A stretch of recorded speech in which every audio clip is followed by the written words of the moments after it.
Peace, peace. Hey. What's up, y'all? It's REM. And Yodit. And you're tuned in to deuxsol Radio. That's right. Your favorite twins are back talking all things music and culture. Because two takes are better than one, but twin takes are even better. And we are back with another episode here on Revolt Podcast Network. So lately we've been, listening to music, and REM and I were talking, and we had this revelation recently that a lot of music that we're listening to are from artists that are from the UK. Yeah. And it dawned on us, are we in the middle of another British invasion? When you think about British invasion, you obviously think about the 1960s and that cultural phenomenon where all of these huge artists came from the UK and dominated music. The Beatles, you think about The Who, the Rolling Stones, countless other acts. But this time around, it feels like a British invasion 2.0, right? Because we have amazing artists of color, whether they're in a group, whether they're solo artists, producers, instrumentalists even. Literally dominating music. So once we realized that, we were like, we need to do a podcast episode about this. Yeah. So it's time to talk about what's in the water in the UK. And some of our favorite UK artists. Starting off with Flo. We've talked about these ladies on our podcast before. We just love what they're doing. Not only are they a UK act, but they're a girl group. They're one of the few groups that have shown consistency. They've been delivering on their vocals. And of course, the hits that they've been dropping. You know, we've been fans of them since their EP The Lead, where they had their infectious anthem Cardboard Box, and just to see their growth is so amazing. I think what's so special is that they really are refreshingly reminiscent of the Y2K era, where there were Y2K late 90s of R&B girl groups that really could sing and they could really honor the craft of being vocalists, but then they're also like this interesting package, right? They have this aesthetic, they have this unique style that really does set them apart from current groups right now. And I think they are truly students of girl groups in the girl group era. And we talked about how they really remind us of Destiny's Child. I think specifically with how they harmonize. Their debut album also got a Grammy nomination, their first Grammy for Best Progressive R&B Album. It's really exciting to see them have their shine. And they recently performed on NPR's Tiny Desk. And they did not disappoint. They delivered. And it's so exciting because we always talk about the NPR Tiny Desk being that rite of passage for artists. And it was so exciting to see artists with this particular sound strip everything down and really show the world they can sing.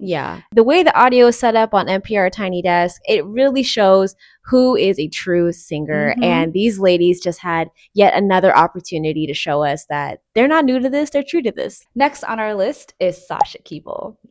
We can't have this list and not talk about this queen. Okay? And if you don't know her, we're going to put you on. This British Columbian queen can sing. She is so soulful. Her voice is brassy. It's textured. It hooks you from the beginning. Her approach to R&B is so fresh. She's got edge. She's got a vibe.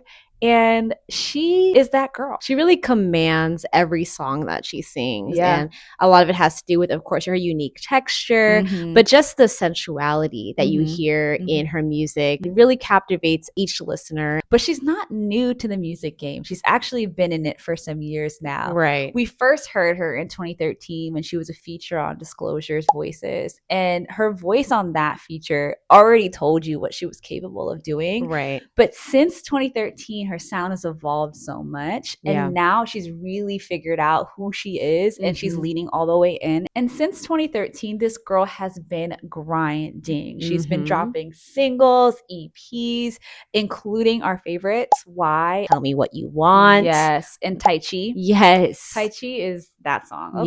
Next up on our list is Elmine. Now, I know we already talked about him on our last podcast episode, but he deserves his shine on this podcast episode as well. We are so excited for his upcoming debut album, Sounds for Someone. And he truly deserves his place on this list because his vocals never miss. His storytelling is amazing. We are such fans of the neo soul era, the Soulquarians, and I feel like he really honors that sound in his music. So Of course he's going to be on this list. We can't stop listening to this man because his voice is so buttery smooth. Yes. Like Ariam said, he is a true student of R&B. Right. And his collaborations are also amazing. He's collaborated with Leon Thomas, Muddy Long. I mean, the list goes on. And I think what's so exciting about his upcoming debut album is that he's really going to show us what he is capable of doing. I'm excited to hear what that sounds like. It would be blasphemous if we did not include this vocalist, and we are talking about Miss Olivia Dean. She's had an incredible 2025 and 2026. The Art of Loving, her sophomore album, dominated charts. You could not go on TikTok or any social media without hearing one of her infectious songs like And I Need, Nice to Each Other, Couple Minutes. You could not escape this woman, but who wanted to? That body of work made her a superstar. Yeah. Her voice is like a warm hug. It's so palpable, her emotional depth with every song that she writes and sings and performs.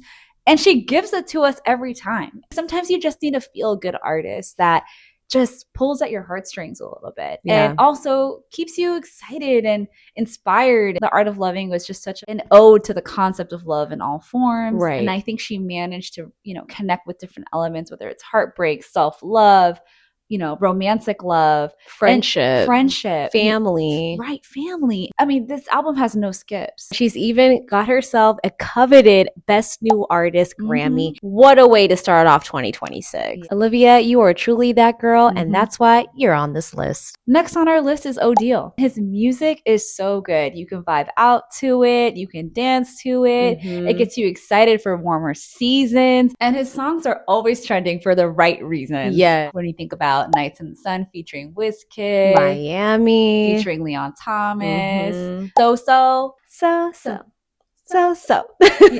I mean, this man simply never misses, and we're okay with that. We're not sick of it at all. Just keep him coming. And last on our list is PinkPantheress. We had to include her on our list because she's creating undeniably addictive music. Yes. She's really making a name for herself in the dance and electronic genre, especially as a woman of color and a producer. She received a Grammy nomination this year, which is so exciting to see after all these years of grinding. From her collabs with Ice Spice for Boy's a Liar to working with Kaytranada and Kalela, Troye Sivan. The list goes on and on. She also made history with her win for Producer of the Year at the Brit Awards, the first woman to do this, which is crazy. I know that's right. I mean, we all know producing is a man's game. Yeah. Okay. They constantly dominate that space. And just to see her continue to deliver hit after hit, experiment constantly, take risks sonically, and finally get this kind of recognition on this type of stage. It's really incredible. It is incredible. And at her age, like she has so many years ahead of her. So I can only imagine what she'll continue to accomplish in the future. Yes. And that wraps up our list. Yes. But we know that there are countless other UK artists that are killing it today. And we know that you've got some incredible UK artists on your playlist as well. Yes. Let us know. Comment below. And that wraps up today's episode. If you like what you heard, you can keep up with us on our socials at DEUXSOL. That's at deuxsol. You can watch us on YouTube and Spotify, and you can listen to us on Spotify, Apple Podcasts, Amazon Music, Revolt Podcast Network. If you can hear it, we'll be on it. And till next time, guys. Peace.